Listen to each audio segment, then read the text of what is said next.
नमस्कार जी।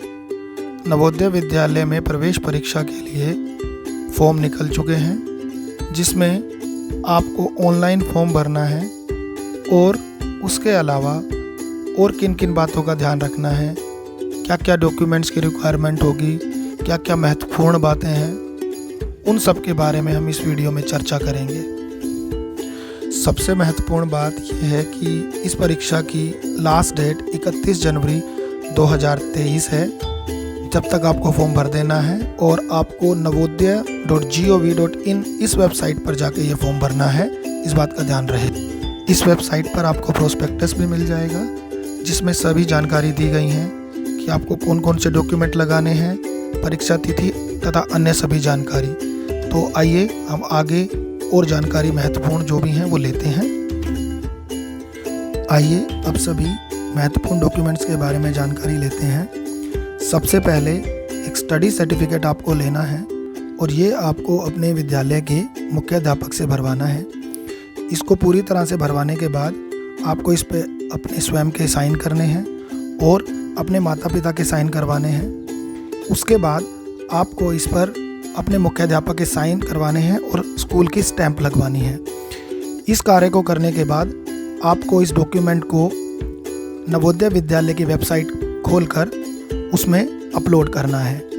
यह कार्य कंप्लीट होने के बाद आपका स्टडी डॉक्यूमेंट का कार्य पूरा हो जाता है। इस तरह आप अगले डॉक्यूमेंट की तरफ बढ़ते हैं। अगला महत्वपूर्ण डॉक्यूमेंट है आपका आधार। आपको वेबसाइट में अपना आधार भी अपलोड करना है। यदि आपके पास आधार नहीं है तो आपको यहाँ पर अपना रेजिडेंस सर्टिफिकेट अपलोड करना है। रेजिडेंस सर्टिफिकेट जो है आपका, वो आपका पास के ही कोर्ट से बन जाता है। यदि किसी के पास आधार ना हो तो ही ये रेजिडेंस सर्टिफिकेट लगाना होता है, अन्यथा आपको आधार ही लगाना होता है। इन डॉक्यूमेंट्स को भी आपको इस वेबसाइट में जाकर अपलोड करना होता है। अब हम अगले डॉक्यूमेंट की तरफ बढ़ते हैं। यह अगला डॉक्यूमेंट है पासपोर्ट साइज़ फ़ोटो। आपको अपने पासपोर्ट साइज़ फ़ोटोज़ की ज़रूरत होती है, जो कि आपको वेबसाइट पर भी अपलोड करने होते हैं और जो आपने स्टडी सर्टिफिकेट शुरू में लगाया है उस पर भी आपको लगाने होते हैं। इसके बाद बारी आती है सिग्नेचर की। ये सिग्नेचर आपके स्वयं के भी होते हैं और आपके माता पिता के होते हैं। इस बात का आप खास ख्याल रखें कि जो सिग्नेचर हैं वो दोनों ही आपके भी और आपके माता पिता के भी दोनों ही सफ़ेद सादे कागज़ पर आपको करने हैं, क्योंकि इनको भी आपको अपलोड ही करना होता है। तो इस तरह से आपके ये सभी डॉक्यूमेंट्स कंप्लीट हो जाते हैं और आपको इन सभी डॉक्यूमेंट्स को नवोदय विद्यालय की वेबसाइट पे जाके अपलोड करना होता है। इन सबको अपलोड करने के बाद आपका ये प्रोसेस पूरा हो जाता है। अब हम नवोदय विद्यालय में प्रवेश परीक्षा के लिए कुछ महत्वपूर्ण बातों को जान लेते हैं। सबसे पहले कक्षा 5 में बच्चे का दाखिला सत्र 2022-23 में 31 जुलाई 2022 से पहले हुआ होना बहुत ज़्यादा ज़रूरी है। अगली महत्वपूर्ण बात यह है कि बच्चा सरकारी या सरकार से मान्यता प्राप्त किसी भी स्कूल का छात्र हो तथा सत्र 2022-23 में कक्षा 5 का विद्यार्थी होना चाहिए।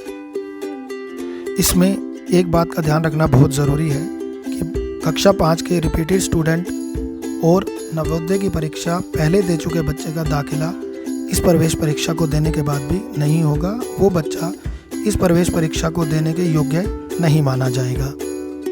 इसके अतिरिक्त यह भी एक बहुत महत्वपूर्ण बात है कि नवोदय विद्यालय उसी ज़िले में होना चाहिए जिस ज़िले में बच्चा रहता है, जिस ज़िले का बच्चा स्थायी निवासी है। यदि ऐसा है तो आप नवोदय के लिए अप्लाई नहीं कर पाएंगे। अगर किसी ज़िले को 2 भागों में बांट दिया गया है तो जो ज़िले की पुरानी बाउंड्री थी उसी को संपूर्ण ज़िला माना जाएगा और उस जगह का स्थायी निवासी बच्चा इस प्रवेश परीक्षा के लिए योग्य माना जाएगा। अगली महत्वपूर्ण बात बच्चे की जन्म तिथि से संबंधित है। बच्चे का जन्म 1 मई 2011 से 30 अप्रैल 2013 के बीच में हुआ होना चाहिए। इसमें 1 मई 2011 और 30 अप्रैल 2013 इन दोनों तिथियों को भी जोड़ा गया है। इन तिथियों से पहले और बाद में अगर बच्चे का जन्म हुआ है तो उन तिथियों को नहीं माना जाएगा।